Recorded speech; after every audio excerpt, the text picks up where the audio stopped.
Hello, my name is Patricia Morales Bueno. I am a chemistry professor at the Pontifical Catholic University of Peru.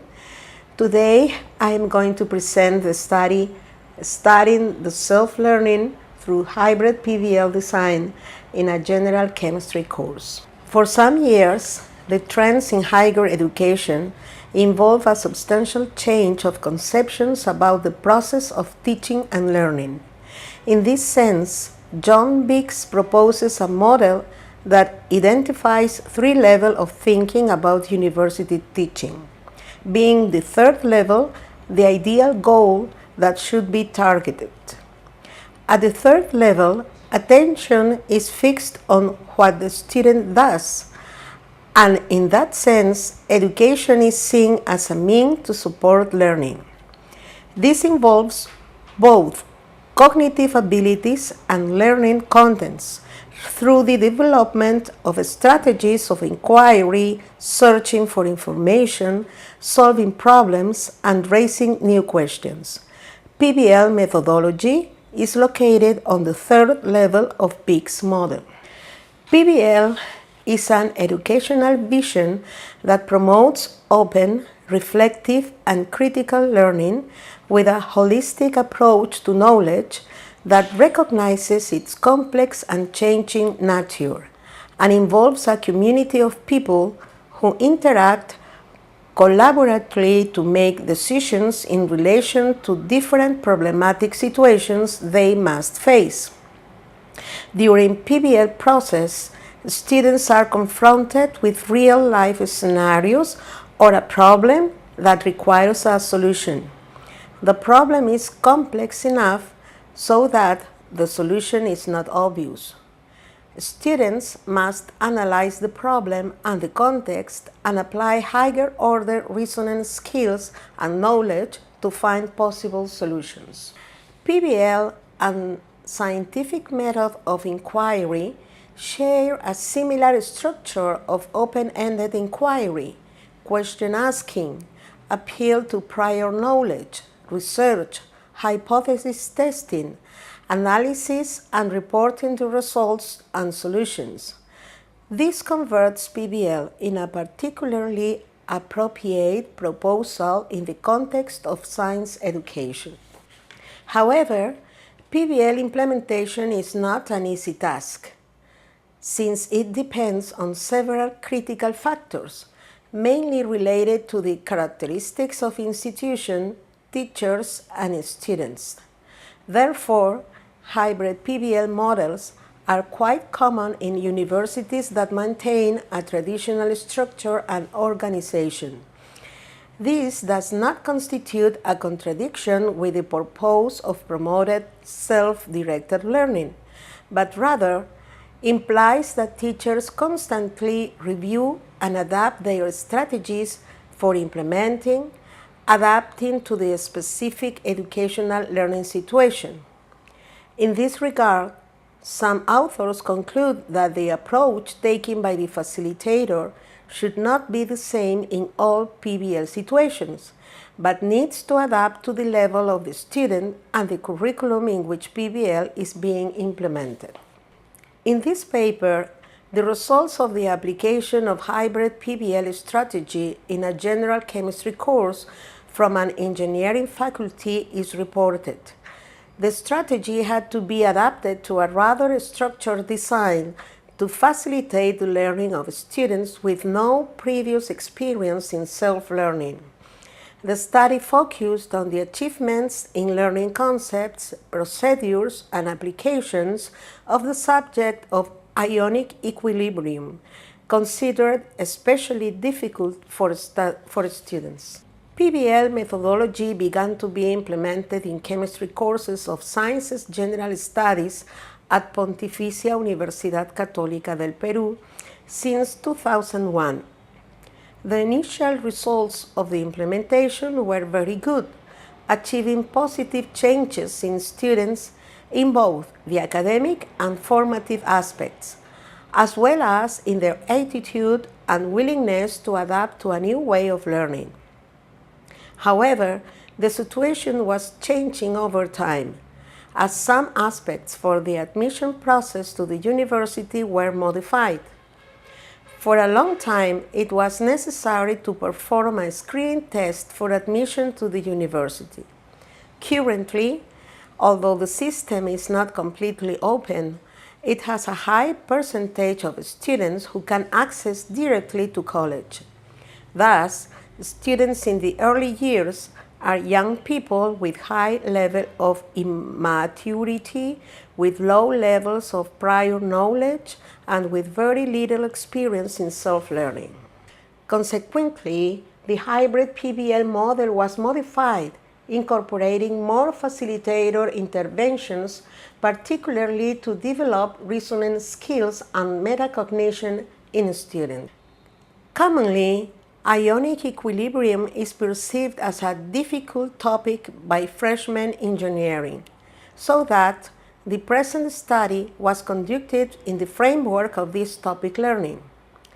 The figure shows the process design applied.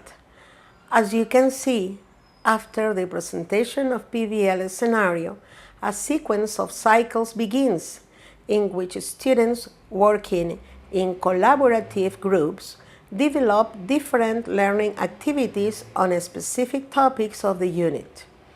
The facilitator introduces each topic and monitors learning, promoting the construction of meanings for concept learning, learning strategies to organize information, build and internalize models, and applying reasoning skills to the use of knowledge in different situations.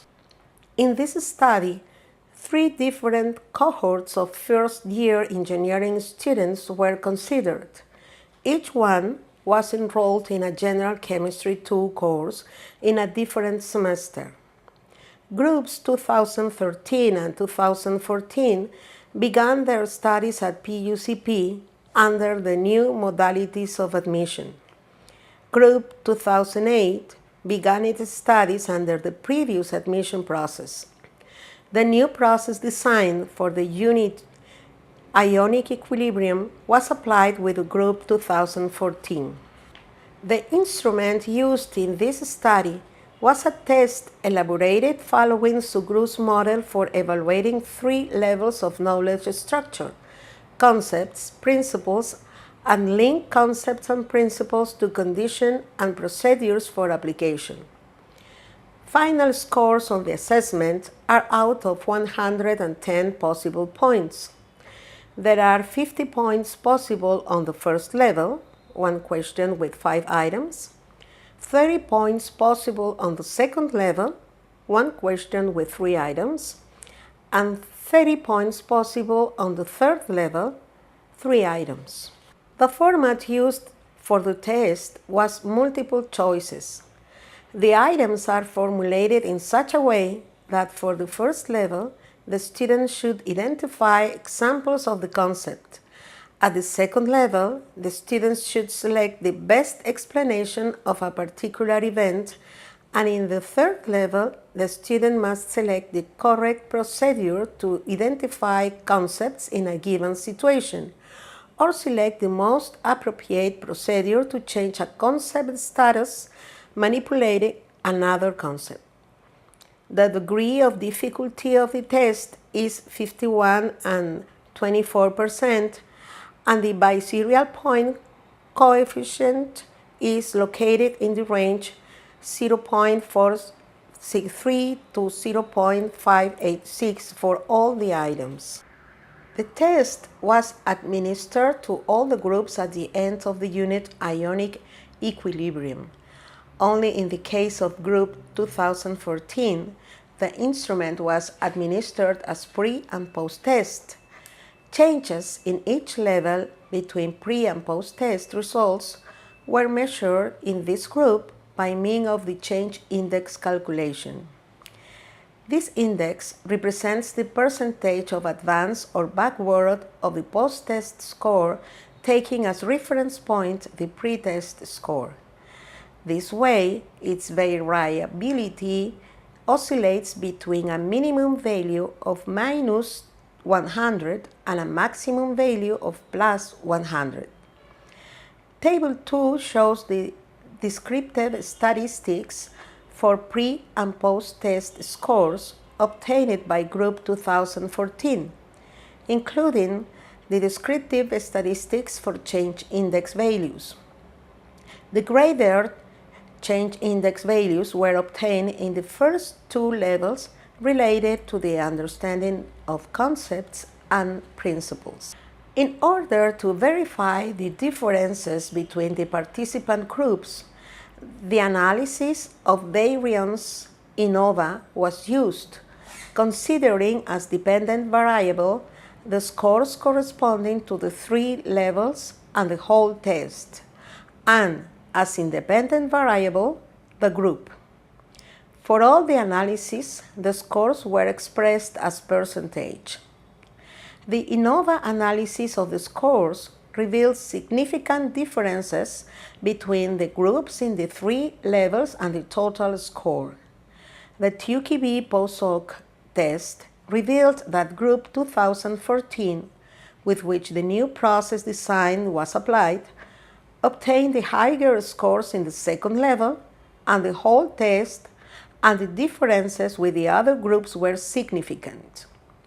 Although the first level score was the highest for this group, no significant difference existed between this and the score obtained by Group 2008.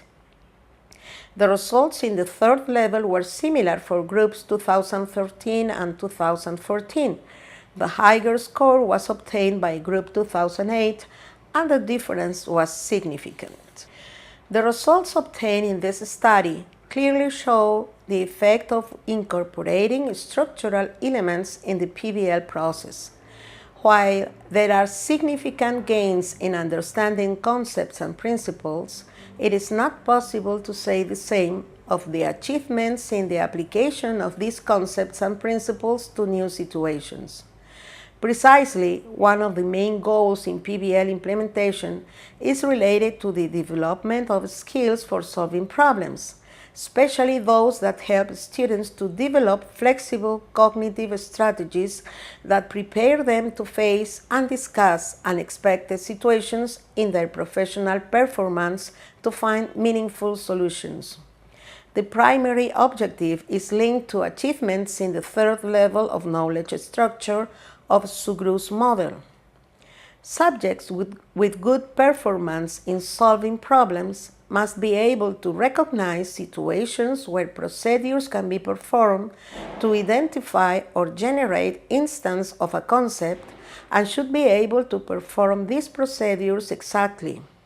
Overall, must be able to implement a process based on a principle to build a desired achievement in a new situation. However, the context in which the learning process takes place must be appropriate to facilitate the good performance of students, even if it means reviewing the goals of short, medium, and long term. In the case described, the results are very good in terms of strengthening the basic skills of the students involved, who undoubtedly after this experience can be incorporated more easily to other educational experiences, where they could keep on working on the development of their skills to become autonomous learners. Undoubtedly, in some cases, it is better to take 2 steps back to gain impulse and then go faster. Thank you very much.